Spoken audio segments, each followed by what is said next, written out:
older folks like us are always going to take Michael Jordan over LeBron. I mean, that's just it. And newer folks are going to take LeBron because younger folks are going to take LeBron because that's who they've seen. And greetings and salutations, and welcome to the Coaches Podcast. I am your host, Dr. Keith Adams, and on today's Wind Up Wednesday edition in segment 1, we're going to talk about the history-making NBA season that is forthcoming and see if you care about any of the history that's going to be made. In segment 2, WNBA news and notes, including season-ending injury for Angel Reese. And in segment 3, all things with college basketball, men's and women's. But first, this coming season could be history-making, and we want to know what the OCP cares about. So, with us today, Robert Abney and George Ockert. And Robert, I'm going to start with you. LeBron James has the opportunity to make a lot of history this year. He will have the chance to become the first player to play in the NBA as both a teenager and a 40-year-old as he enters his 22nd season. He is only 850 minutes shy of passing the all-time great Kareem Abdul-Jabbar for most regular season minutes. He averaged 35 points in the 35.3 minutes last season. Let's see if he can handle the load. He can also pass Kareem for the most regular season contests played if he plays 69 games, and then he will only trail Robert Parrish. He will also need just 9 more 30-point performances to surpass Michael Jordan for the most in NBA history. Any of these things matter to you, Robert? What do you think about LBJ's potential history-making season? a lot of miles on that body, aren't there? I mean, he's the debate is never going to be settled because older folks like us are always going to take Michael Jordan over LeBron. I mean, that's just it. And newer folks are going to take LeBron because younger folks are going to take LeBron because that's who they've seen. And in the next 10 years or so, someone else will come along, and then we'll have another conversation. But I mean, LeBron is one of the 5 greatest players in NBA history, without question. All of these numbers just kind of reinforce that. George, did any of these potential history-making achievements catch your eye, sir? No, it doesn't. When you continue to play and you're lucky enough to have the longevity that he has, and to still play at a somewhat decently high level. Yeah, but do they? No, because he's in past 20 years. 20 years was usually the top out mark with all of our great players.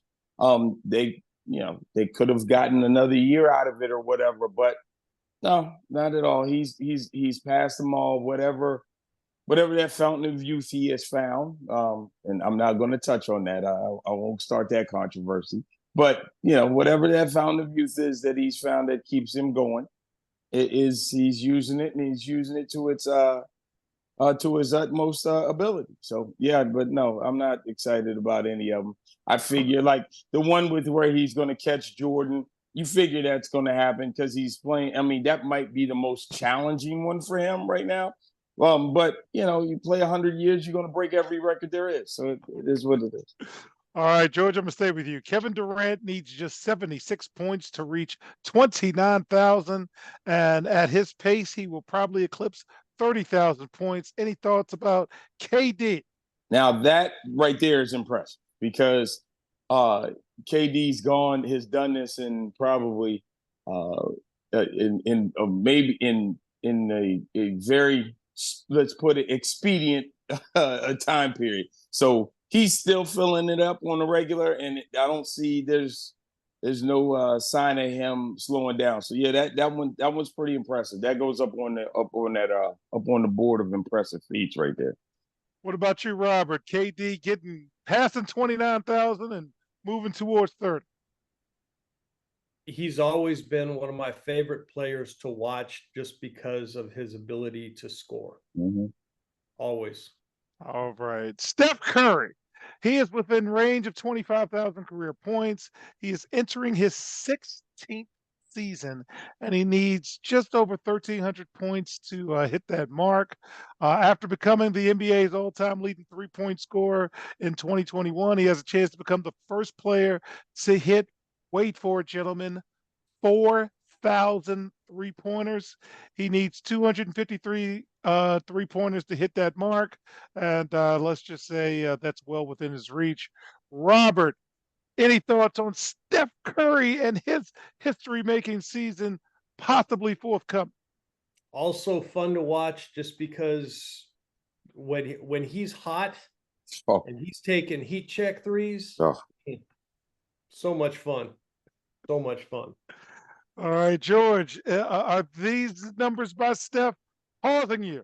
No, they are, because he's going to hit all those the 3-point mark.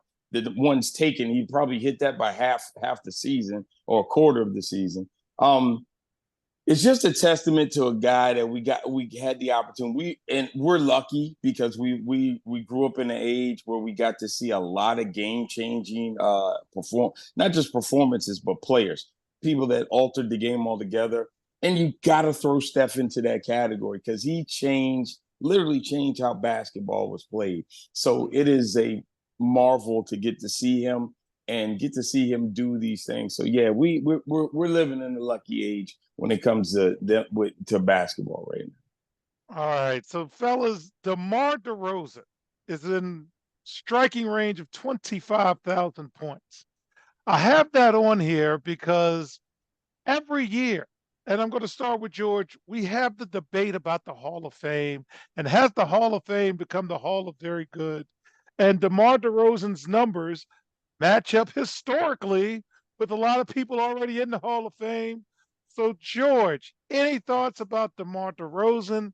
Is this 25,000 career points enough to put him in your eyes? What do you say? Well, I'm impressed because you scored over 25,000 points by doing nothing but shooting mid-range jumpers. So that right there is in itself is incredible.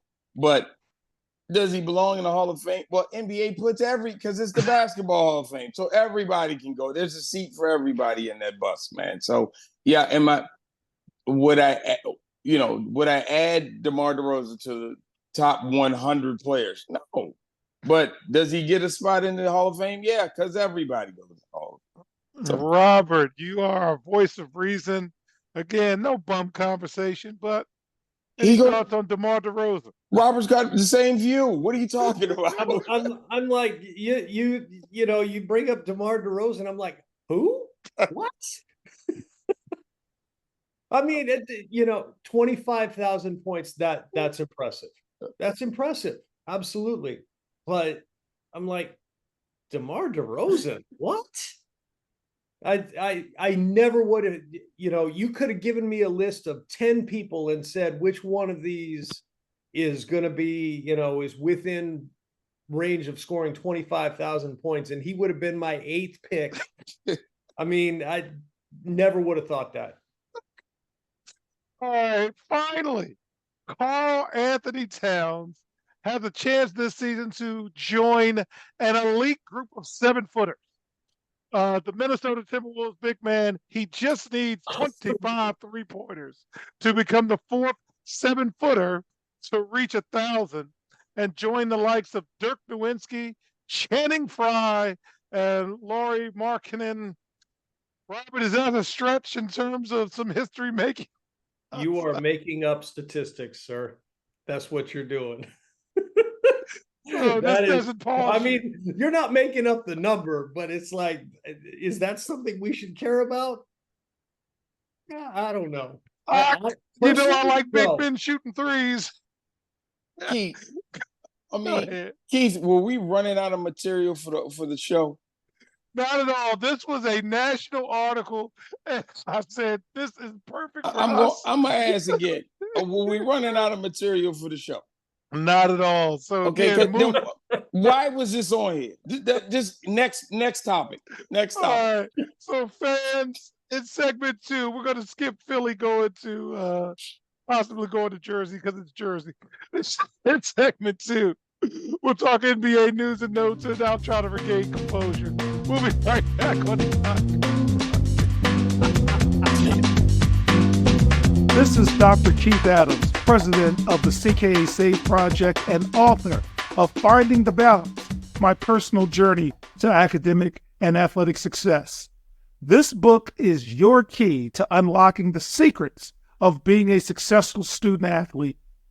Drawing from my 30-year career as a teacher and coach, this instructional guide offers a unique perspective on achieving success in both academics and athletics. With over 15 personal stories and insightful antidotes, Finding the Balance is a must-read for student athletes, parents, coaches, teachers, and administrators. Visit www.ckasaveproject.org to get your copy and start finding the balance today. Well, welcome back to the Coaches Podcast. We'll keep powering through. In segment 2, WNBA news and notes. So power rankings. 1, New York. 2, Connecticut. 3, Minnesota. 4, Las Vegas is finally playing a little bit better. Seattle's 5, Indiana 6. They're on fire. Phoenix is 7, and Chicago is 8. Atlanta, Washington, Dallas, and the Sparks are making up the rear. Who's hot? New York, Minnesota, and Indiana. Who's not? Chicago hasn't played well, and the Los Angeles Sparks have not gotten the job done. Regular season ends shortly, gentlemen. September 19th.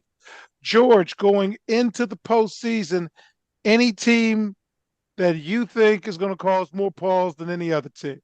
I mean, Indiana's on fire. It looks like they're just found their rhythm and have learned how to play together. But I still don't see it enough to take down anybody like New York, because New York's just they've found their stretch right now. But hey, as long as Las Vegas shows up and as long as they're around, I'm riding with the girls. So I got to see, and like always the same trope. Until you knock the king off his throne, we got to ride with him. And the way Asia Wilson is just demolishing the league right now.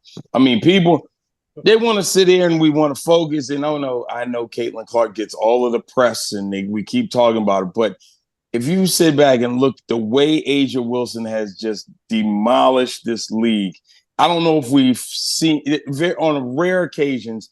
Have we seen one player dominate a league as the way Asia has been dominating the league this year? This has been her if you want to say a historic season by a player, Asia's done it, man. She has killed it. So yeah, I'm going to pay attention to the Aces, and we're going to see what's happening, because it's been a fun ride watching Asia Wilson go through. All right, Robert, any team going into the postseason that you're paying extra special attention to? I mean, it's fun to talk about Indiana just because of the whole Caitlin Clark thing, but realistically, they play 5 players.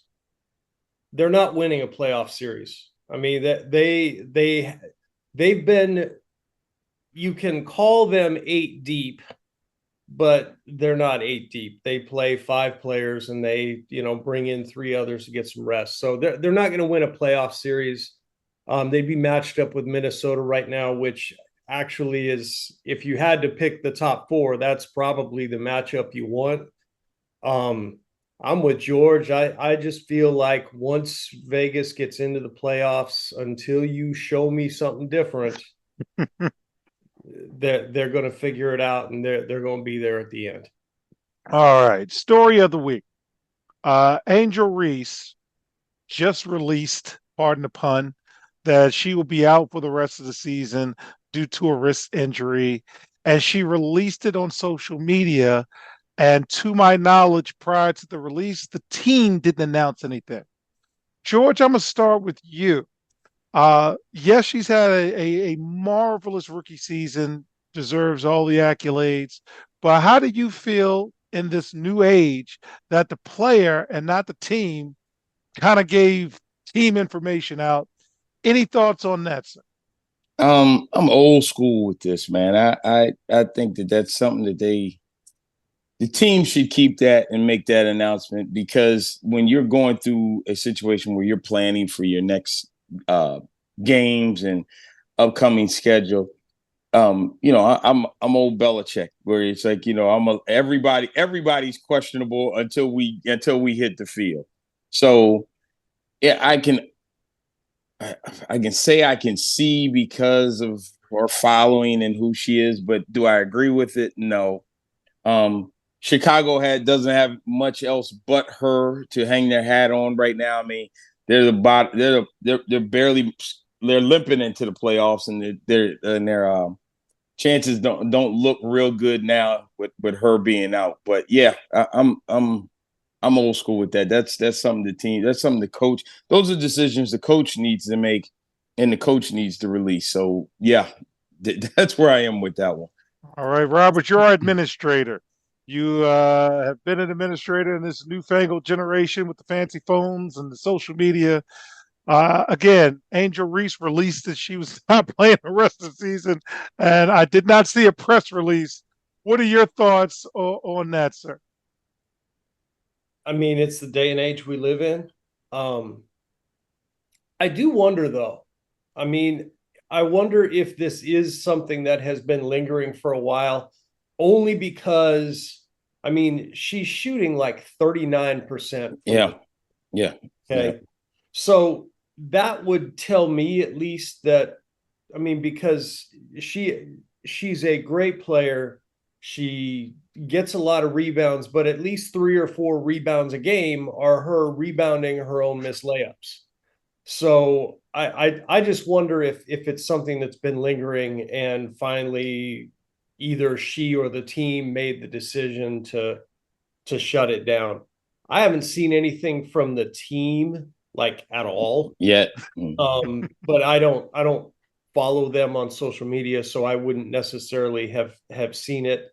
Um, I just wonder if she got out ahead of what the team was going to release, or I don't know. But Yeah. I mean, and here's the other thing with Angel Reese is that there always seems to be just a little bit of drama around her, always. And I don't know what that is. I don't pay enough attention to to have a real opinion about it, other than observing that there always seems to be some drama there.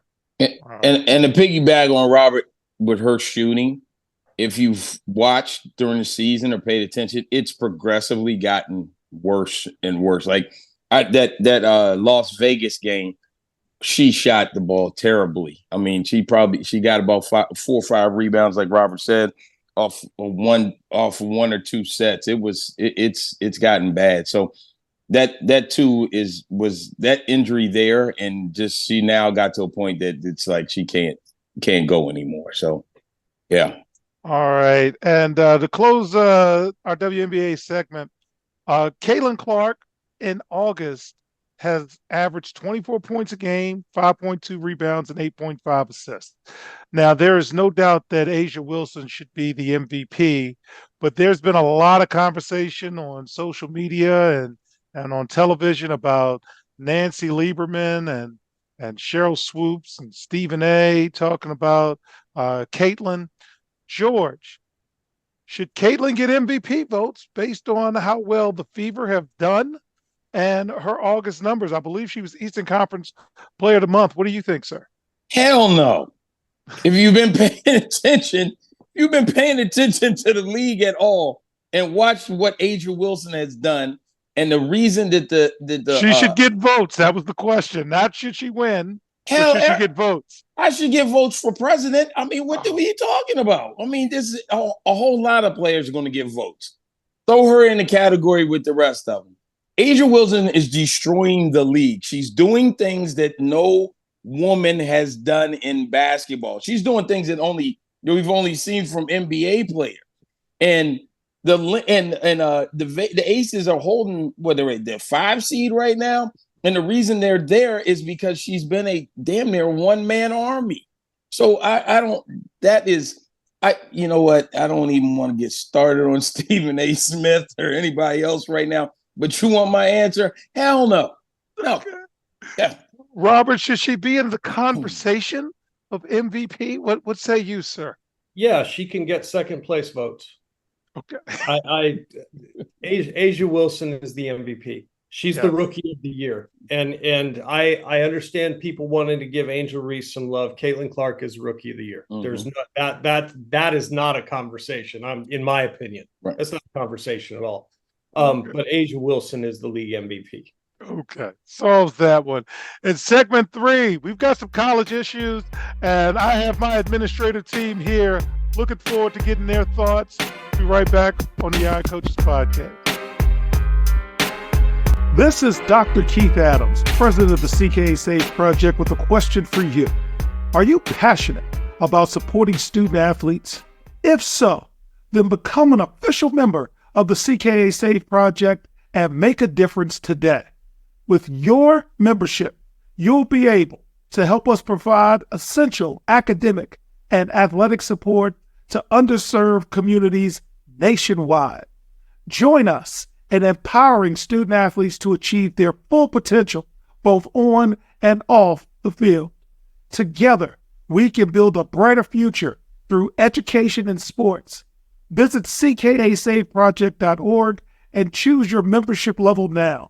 $25 is a bronze level membership, $50 is a silver level membership, and $100 is a gold level membership.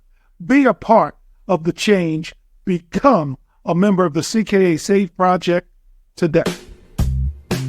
All right, welcome back to the Eye Coaches Podcast. This segment 3, a couple of issues came up in college, and we definitely want to talk about them, and I'm glad we do have the people I would want to talk about with this. So first of all, a house is not a home.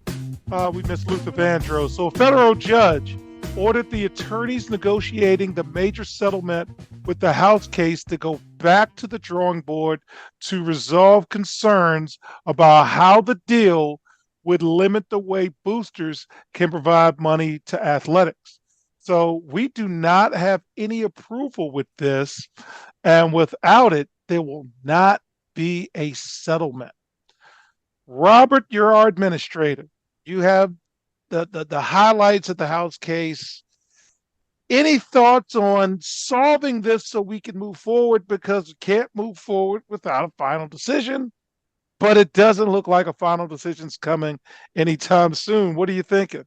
The NCAA continues to try to maintain some appearance of control, and any control they had it's gone, and they need to give that ghost up. And the judge saying, taking things away from people is usually not too popular. The NCAA trying to take something back that's already it's already out of the box. Just got to let it go. So I would like to think that the NCAA will come to their senses and say, okay, we need to move on here. But I'm not optimistic that will be the case. All right. So George, tell me, what are you thinking about this? You got the notes. The judge, as Robert said, you're not doing this right. What are you thinking, sir? I mean, we said this before. I mean, on previous shows, we said this. They're grasping at straws. And, they thought they would put something, a little package together that would it allowed them to save face and continue to have some semblance of control, because, you only get but X number of dollars and we can still police it and this, that, and the other. But we've been talking about this since, I don't know, we saw it coming down. We saw this train coming down the tracks. We called it, and then we said what was going to happen. So I don't, NCAA, there's no use for you anymore for real, besides putting together some tournaments and, it's scheduling, because there's nothing else for you. I mean, there's no way there's no way, and especially legally, there's no way they can control how much money these schools can bring in. And the judge said it. Now they gotta find a way to live with it. That's basically what's going to happen. Okay. All right. So Memphis basketball is having some issues. Memphis football is doing pretty well. We'll talk about that on tomorrow's show. But hours after Memphis basketball coach Penny Hardaway fired 4 staff members in September, the university confirmed the existence of an anonymous letter alleging serious NCAA violations with the Tigers program.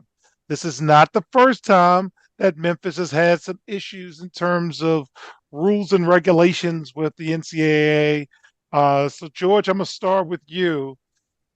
Any thoughts about the September firings and then the anonymous reports where there's smoke, there's fire? I don't know. What are you thinking, sir? I mean, you got some disgruntled employees that got terminated in a way they did not like, and they're gonna air all the dirty laundry. And I mean, this is the basic regular scenario we have going on. Now, none of us are naive to sit here and believe that every college program is on the up and up, what are NCAA rules. So yeah, they're gonna. The big thing is when they go do the investigation, what are they going to find? And that'll be where we are. And we know the anonymous letter probably came. I can put pieces together and know that the assistant coach and the other people who got fired because they didn't want to leave, because whether they asked for more money from that illegal nonprofit group or whatever it was, they decided to write a letter about the whole situation.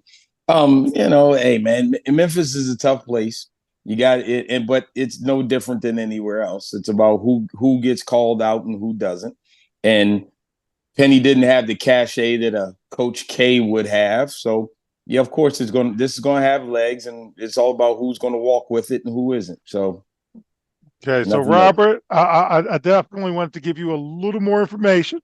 Towards the end of last season, a player, Malcolm Dandridge, missed the team's final 5 games as the school conducted an investigation into his eligibility.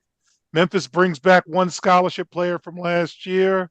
They have 8 Division I transfers entering the program, and prior to last week's firings, 5 staff members had already left the program in the off season. With that additional information and your experience as administrator, what are your thoughts on Memphis basketball, sir? Sounds like they're in a bit of disarray. It sounds like Penny is getting a lot more latitude than someone ordinarily would in Memphis, because he's a Memphis guy. They're trying to give him a little bit more rope, I guess. I mean, he hasn't done great. He hasn't been great. They've made the NCAA tournament twice. They usually start out pretty good, and then partway through the season, they kind of go into the toilet, which tells me that whether it's who he's recruiting or who he's got on his staff or what he does, I mean, he's losing his team in the middle of the season, and that is an ongoing issue for him. So, I mean, is it shocking that this comes out after you fire people in September? No. When you fire people in September, is that an indication of larger issues? Yes. I'll be interested to see what happens. I don't see them. I mean, I don't think it's much of a stretch right now to say I don't see them making the tournament. Yeah. George, I do want to ask you this as somebody who has made high profile hires. Penny didn't come from an educational background. And although you do need a college degree to coach, Penny came from the AAU background, and that there's no right or wrong with that.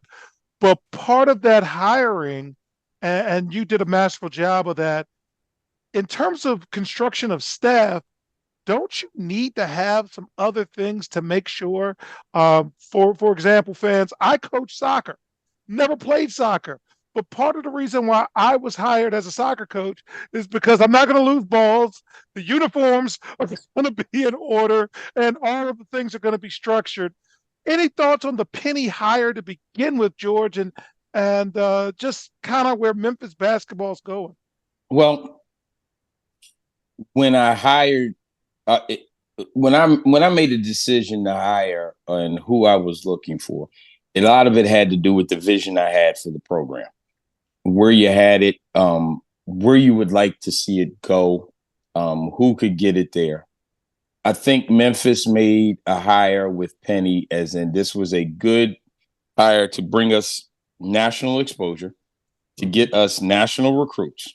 Mm-hmm. And there was two cases. You have now structured a program not per se to win NCAA championships, but to get high profile recruits there to bring you exposure, knowing that these recruits were going to leave, or because let's be honest, this day and age, your top recruits are all one and done, and they're going to be gone. And Penny was actually, I have to say, he was doing a damn good job of that, because he would get 2 or 3 of the top 100 recruits to come in, and they would leave that year. So, if that's what you were looking for, and from the outside looking in, that's the structure that they had. I mean, that's structure and what they were looking for. But by hiring him, you weren't worried so much about putting a structure together or a program together that can withstand him not being there and he pass it on, i.e. Duke University, where they had Coach K. He put a structure in, and you could just plug and play with the next guy, and the program would stay the same. So, yeah, those are the big things you really need to think when you're making those hires for your big profile teams. You have to start with, where do I want this? What do I want this program to look like, and where do I want it to go? And that's what Memphis, to me, from the outside looking in, that's what Memphis was thinking. We need to be in the same league where when you mention the Dukes or the Kentuckys or whatever, we want to be mentioned with them. Not that we're going to mention with them and continue to be good. It was, we want to just be mentioned with them, that some kids are going to look at us and be like, yeah, I want to go to Memphis. So that was it. That was what, to me, from the outside looking in, that is what they were going for right there. And that's what they got. But when you get that, you got to know what's coming with it. I mean, Penny was a hire that gives you a probably a poor man's Calipari, where you're going to get a whole lot of recruits, not many championships. That works in a lot of places. It doesn't work in Kentucky, but there's going to be a whole lot of question marks and scrutiny along the way. There's going to be some shady dealings there that you're going to have to explain, and going to be willing to turn your back on some things. So that's where they worried. Robert, any final thoughts before we wrap up, sir? No, I agree with what George is saying. I mean, when you're hiring him, you're not hiring him for championships. You're hiring him for exposure. And if you, as an athletic director, don't make sure he's got some guardrails around him to help him be successful, this is the kind of situation you're going to get. That is a perfect way to end that. Go ahead, George. When you hire a person like that, you got to expect the drama to come with them. So you got to be prepared to fend off those bullets for them at the beginning, or when these times happen. And usually, either you got to step in front and take those bullets, or you got to have somebody on staff that steps in front and takes those bullets. Because the last thing you want to happen is something like this, and then you put him in front of the camera first, and that you don't want to do that. That's the last thing you want to do. All right. So on behalf of our cavalcade of stars, I'm Dr. Keith Adams saying thank you for listening and or watching the Odd Coaches podcast, and we'll see you on the sidelines. Till next time, take care. The Odd Coaches podcast is sponsored by the CKA Save Project. The CKA Save Project is an industry leader in providing student-athlete academic and athletic support. From assessing student-athletes' academic and athletic skills, to measuring and monitoring student-athlete academic progress, to improving student-athlete time management and organizational skills, the CKA Save Project provides wraparound services for student-athletes from middle school through college. For more information, visit us on the web at www.ckasaveproject.org or schedule a free consultation with Dr. Keith Adams by emailing cka@ckasaveproject.org. We hope you enjoyed today's show. The Odd Coaches podcast drops new episodes every Tuesday through Friday on most weeks. Make sure you subscribe to the Odd Coaches podcast on Apple Music, iHeartRadio, Podbean, Spotify, and YouTube. Follow the Odd Coaches podcast on Twitter and Instagram at Odd Coaches. Follow Dr. Adams on Twitter and Instagram at CKA Save Project. In addition, follow Coach Mike Francis on Twitter and Instagram at Coach Franchise, spelled Coach Franchize. For more information about the CKA Save Project, please visit them on the web at www.ckasaveproject.org. See you next time on the Odd Coaches podcast.